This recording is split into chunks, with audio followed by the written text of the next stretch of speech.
We have a simple task. We need to take the last digit from each number and add them together using a formula.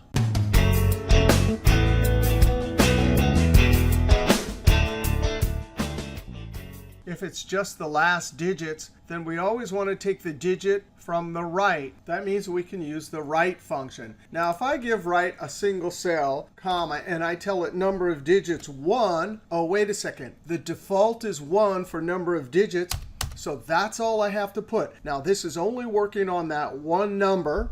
Close parentheses, and when I Control Enter, it properly gets the digit from the right. F2, but instead of giving text argument a single item, let's give it the whole column. What we're doing is a function argument array operation, because that's not one item, it's an array of items. That tells right to pull out the one single digit on the right from all of those. Now, I'm going to make sure my cursor's at the end and hit the F9 key. There it is. We have our numbers. Now all we need to do is add. Now something important about this, when we evaluated it, it didn't give us a single item. It gave us an array of items. That means we're doing an array calculation, and this is an array formula. Control Z, our goal is to add. So we would like to just put it in sum, but because it's the result of an array operation, we use sum product, which is programmed to deal with the result from an array calculation. I close parentheses and Control Enter, 0. F2, well, I know some of you were paying attention, and when we evaluated this,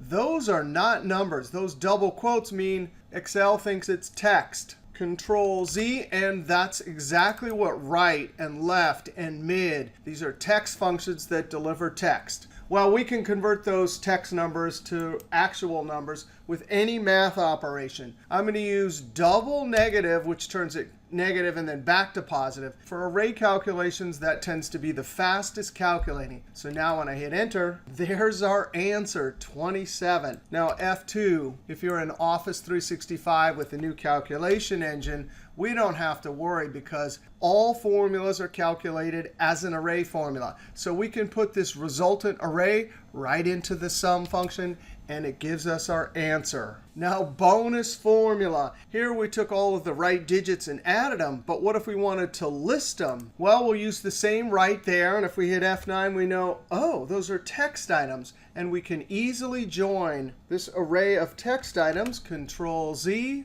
by using the amazing text join. Now, the delimiter, that's what separates all those numbers. Double quote, comma, space, double quote, comma. This argument decides how we want to treat empty cells, true, one, or omitted. That would be the default, so I'm going to just leave it out. And there's our text. Now, when I close parentheses and Enter, we didn't add them. We joined them together. Now, if you want to learn more about array formulas, you can check out this video here. And if you want to learn about dynamic arrays in the new Excel calculation engine, check out this video.